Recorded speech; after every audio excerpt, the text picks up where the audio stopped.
Isang palang araw sa inyong lahat sa Visayas at Mindanao, saan man kayo sulok ng mundo ay mag-ingat kayo palagi mga bayan. Dito na naman tayo sa Pasay Manila Bay Reclamation Project upang mag-update mga kabayan.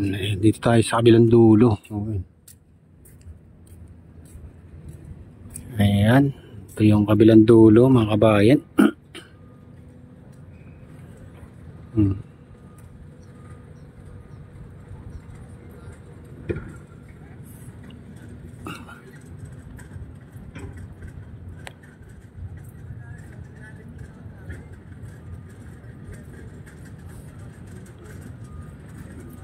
Oy, binubuhusan pala dyan mga kabayan.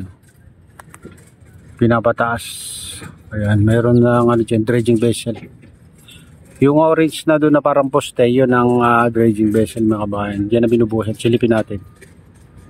Ayan.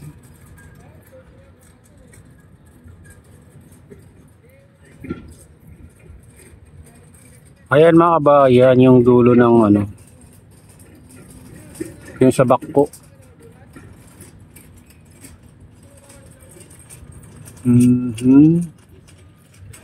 Tinataasan na pala dyan mga kabayan, ha?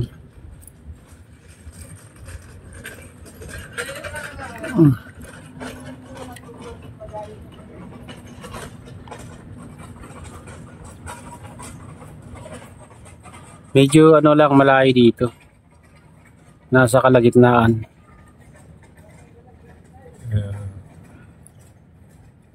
Yan nga makita nyo yung binubuga niya mga kabayan.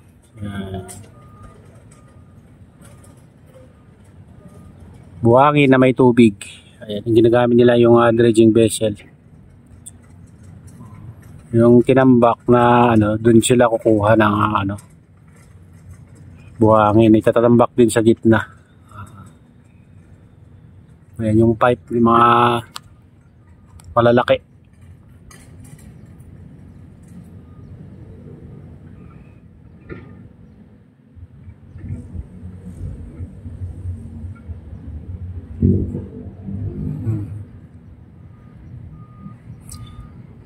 O, meron siyang ano dito.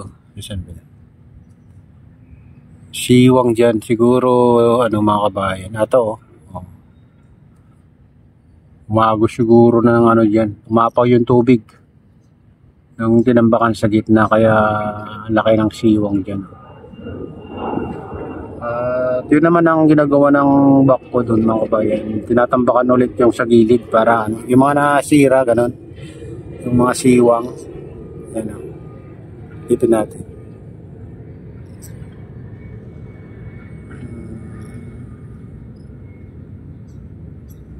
Sana. Ayan. Yan naman ang ginagawa niya. Sinasaraduan yung ano, siwang mga kabayan. Ayan. Yung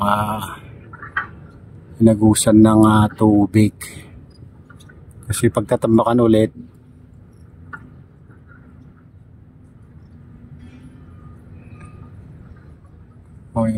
bawat gilid pinataasan nila bago tambakan mga kabayan. Bubuhusan ng ano, tubig na may buhangin.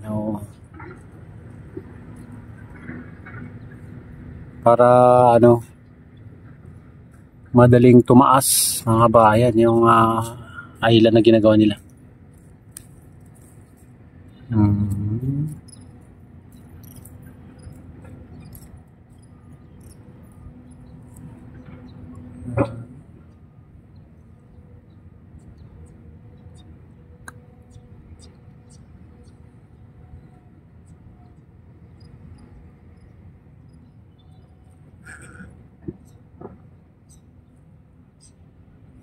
Pupunta tayo doon mga kabayan sa ano, kabilang dulo naman. Silipin natin.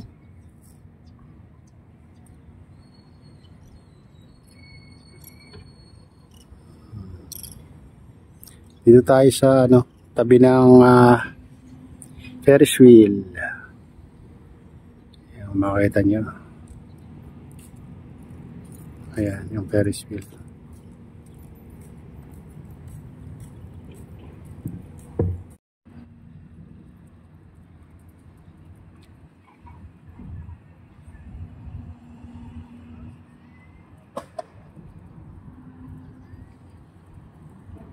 Ayan, ganyan nakalawak mga kabayan yung ano, reclamation dito sa tapat ng SM Mall of Asia. Ayan.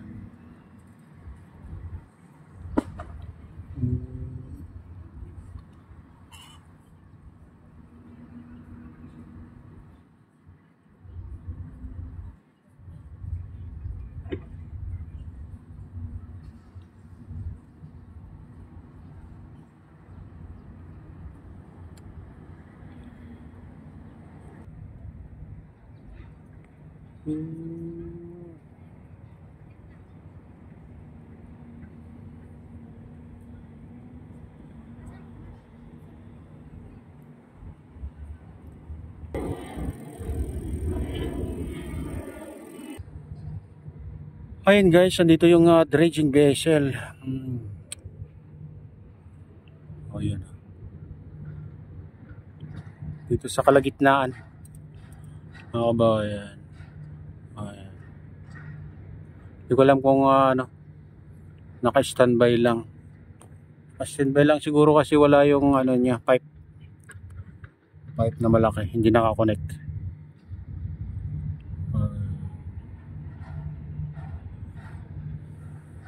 Pinalawak din nila yung ano mga kabayan. Malawak na rin dito banda.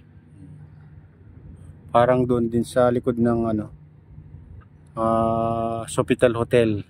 Ganyan din kalawak.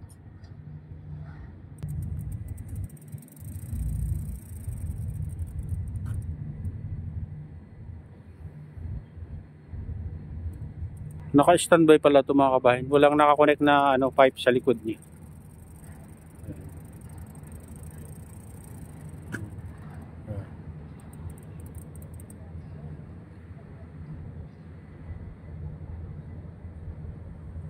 Ayan, dito tayo sa kabilang dulo guys.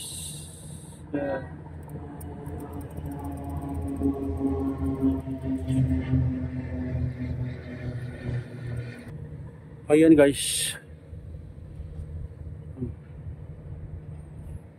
Ito na yung kabuuan dito sa reclamation sa tapat ng MOA mga kabayan.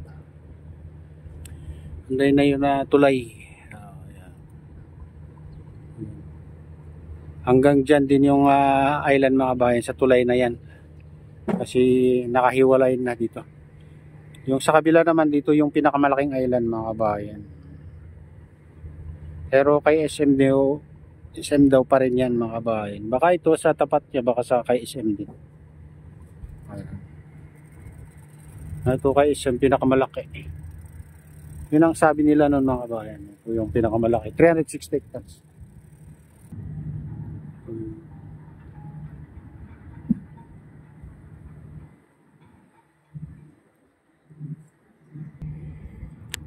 Ayan, dito na tayo sa pinakadulo mga kabayan. Oh. Ayan. Makita tayo, galing tayo dun sa ano, doon sa kabila. Ayan, kung makita nyo yung ano doon, no? Spare wheel. Doon tayo galing, kabilang dulo. Ayan. Doon na tayo sa kabila. Kabila ng seawall ng MOA. Ayan mga kabayan, ito na yung latest update dito sa Pasay, Manila Bay Reclamation Project. At shoutout nga pala sa lahat ng OFW, mga immigrants sa ibang bansa. Shoutout sa inyong lahat, shoutout din sa lahat ng vloggers, shoutout din sa lahat ng sumusuporta sa aking YouTube channel. Sana hindi kayo magsawang sumuporta.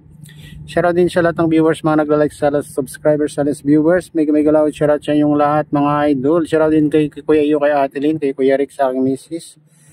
Ayan, shoutout ko dyan sa nalulaway na si Nestor. Ayan, shoutout sa inyong lahat dyan sa nalulaway. Shoutout din kay Ma'am Casey Dam. Ayan ha, kay Freddy. Ayan, shoutout sa inyong lahat. Shoutout din kay Kadep Official. Ayan, shoutout din kay